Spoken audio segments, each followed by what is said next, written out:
Good evening, I'm Dania and this is KiniNews. Teresa Kok is scheduled to have her statement recorded at the Bukit Aman Federal Police Headquarters at 10 a.m. tomorrow. This is over her remarks on the proposal on the Halal certification. Police have opened investigation papers against Seputeh MP Teresa Kok. This is over her remarks that making Halal certification mandatory for restaurants could burden businesses and lead Malaysia to global ridicule. Inspector General of Police Razaruddin Hussain said the 3R, race, religion, royalty probe is under sections 298 and 505 bracket B of the Penal Code. Harian Metro quoted Razaruddin as saying that Teresa is also being investigated under section 233 of the Communications and Multimedia Act, which covers misuse of network facilities. He said 5 police reports had been lodged against the DAP lawmaker. Following this, DAP Secretary General Anthony Loke said that the party's legal bureau would accompany Teresa during the police questioning. In a statement, he said the DAP's leadership is confident that the Seputeh MP had not broken any laws and had only been carrying out her duties as an MP when expressing her views on government policies. Previously, the Islamic Development Department was reported to be considering a proposal to make halal certification mandatory for restaurants and food companies that do not serve pork and alcohol. When asked for comments, Teresa said she was puzzled that authorities had regarded her remarks as being related to 3R. This is what she said about the issue. DAP vice-chairperson Teresa Kok said she was puzzled that her remarks on the halal certification have been regarded as infringing on matters related to 3R, which are the sensitive subjects of race, religion, and royalty. She said this in response to the police investigation against her over her remarks that making halal certification mandatory for restaurants could burden businesses. Speaking to Malaysia Kini, she said, if one reads and analyses her statements comprehensively and in all contexts, it becomes unambiguous that they contain no connotations or references to 3Rs or anything related. She added that it is both unfortunate and puzzling that the authorities have classified her statements as potentially breaching the law under sections 298 and 505 of the Penal Code and section 233 of the Communications and Multimedia Act 1998. Teresa also pointed out that she had provided further clarification to explain the intent of her statements, which should have resolved any concerns and rendered further investigation unnecessary.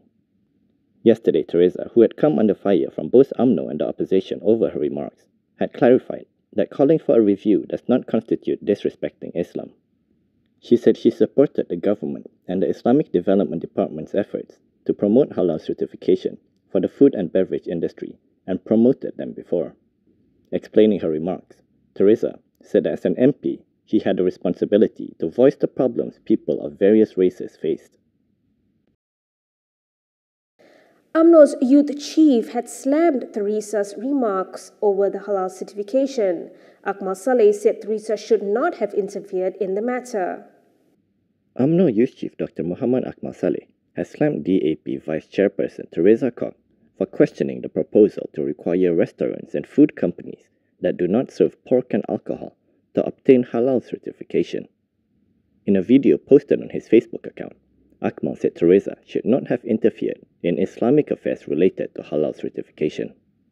Pertama sekali saya nak bagi tahu pada Nyonya tua ni, sijil halal ni bukan saja arak dan babi. Tapi sijil halal ni merangkumi bagaimana dia nak sediakan, bagaimana sumber tu dapat. Jadi ini adalah aturan yang telah ditetapkan. Dan saya nak bagi tahu juga Nyonya tua ni, bahawa sijil halal ni dulu berbulan-bulan nak dapat, hari ni kita dah pendekkan sehingga 23 hari saja dah boleh dapat sijil halal. Jadi apa masalah kamu dengan sijil halal ni? Kalau kamu tak suka, dia tak melibatkan kamu pun. He also refuted Teresa's claim that the move to make halal certification mandatory is an embarrassment to the country.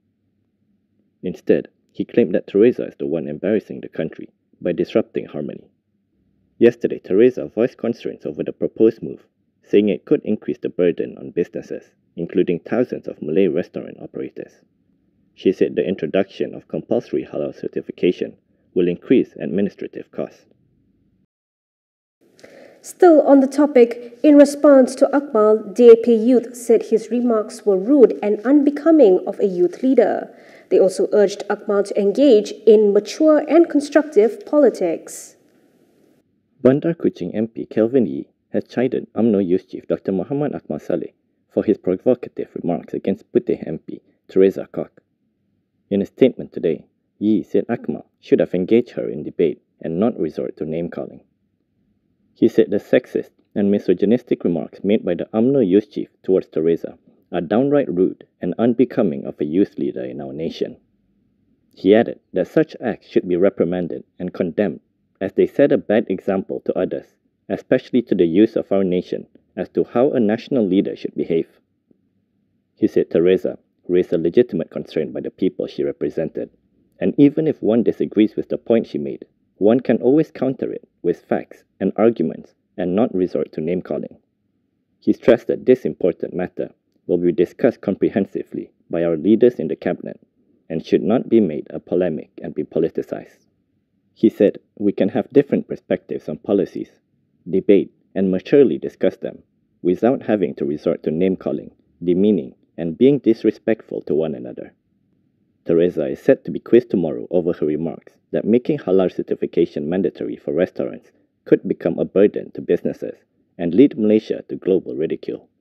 Akmal had reacted to her initial remarks by calling her an old nyonya and suggested she have a non-halal logo pasted on her forehead. Before we move on, if you like access to news like this and more, consider supporting us and donate to Kinitv by scanning the QR code on the screen.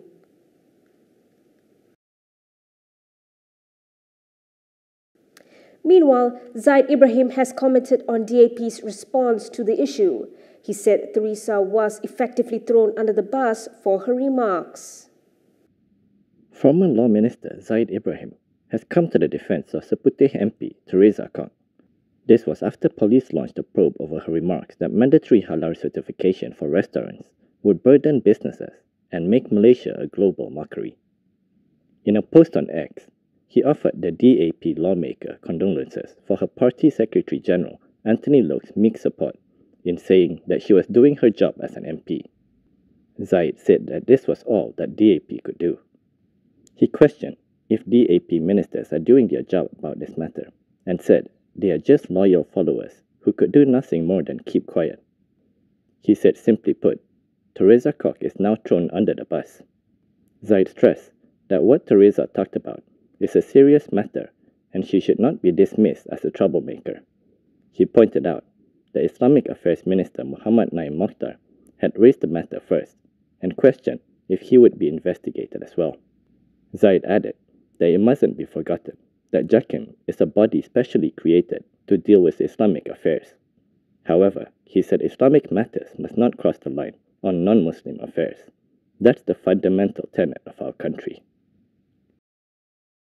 Moving on to Bersatu, its president has hit out at the government, claiming that they were using legal instruments and government institutions to restrict the freedom of expression of the people, especially their political opponents.